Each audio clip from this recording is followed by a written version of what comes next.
In the sprawling city of Arcadia, a figure moved silently through the night, cloaked in darkness. Known only as the Wraith, the mysterious individual had become both a protector and a pariah in the eyes of the city's residents.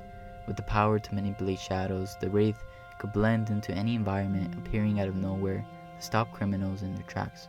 Yet despite his selfless acts of heroism, the media and law enforcement labeled him as a menace, a vigilante who operated outside the law. Every time the Wraith thwarted a robbery or saved a life, the headlines read, "Vigilante strikes again," or "Shadow Menace terrorizes criminals." The police, bound by their duty to uphold the law, viewed him as a dangerous wildcard, an uncontrolled force that disrupted their authority. Detective Sarah Collins, a seasoned officer with a strict sense of justice, led the task force assigned to apprehend the Wraith.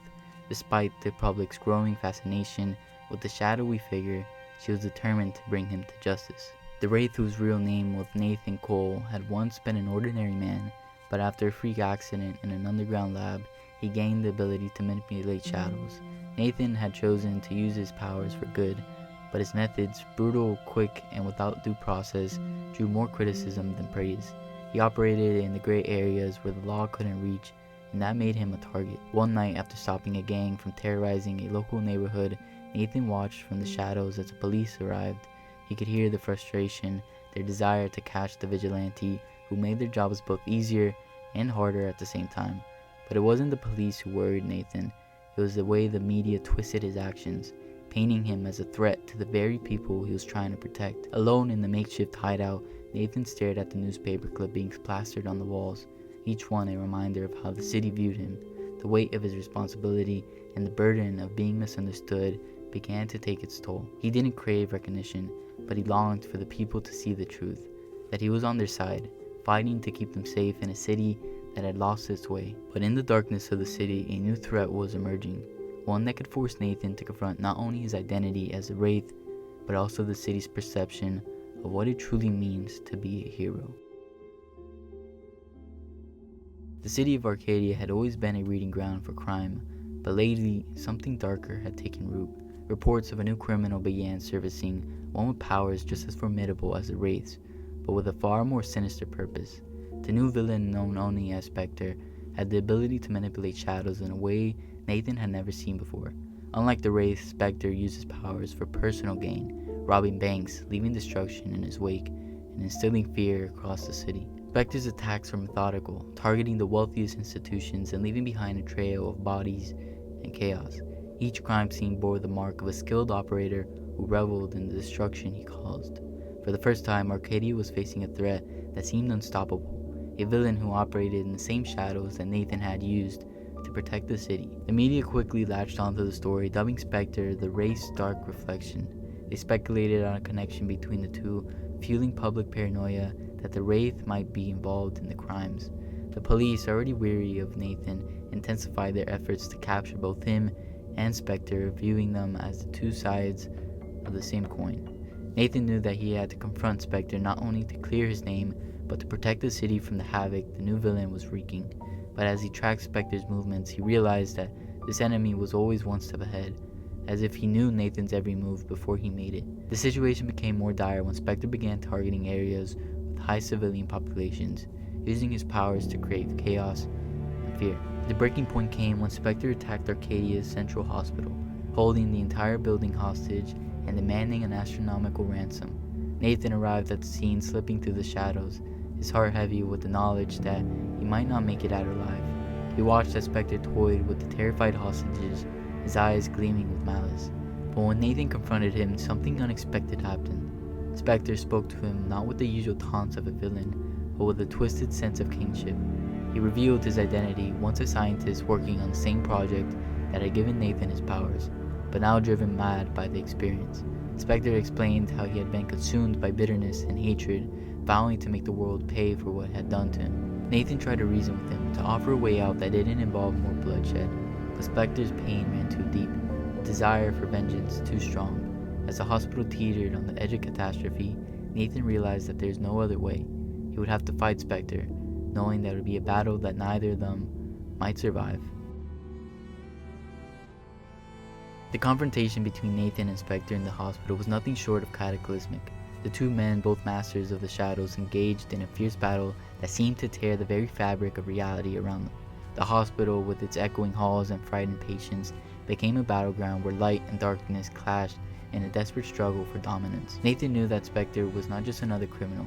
He was a reflection of what Nathan could have become if he had given into the darkness that came with his powers. Spectre fought with a ferocity born of years of pent-up rage and despair, using his abilities to twist the shadows into deadly weapons. But Nathan, driven by a need to protect the innocent, redeem himself in the eyes of the city, fought with a determination that matched Spectre's fury. The battle raged through the hospital, leaving destruction in its wake. Windows shattered, walls crumbled, and the very air seemed to pulse with the energy of their conflict. Nathan's thoughts raced as he dodged Spectre's attacks, trying to find a way to end the fight without causing more harm to the people he had sworn to protect.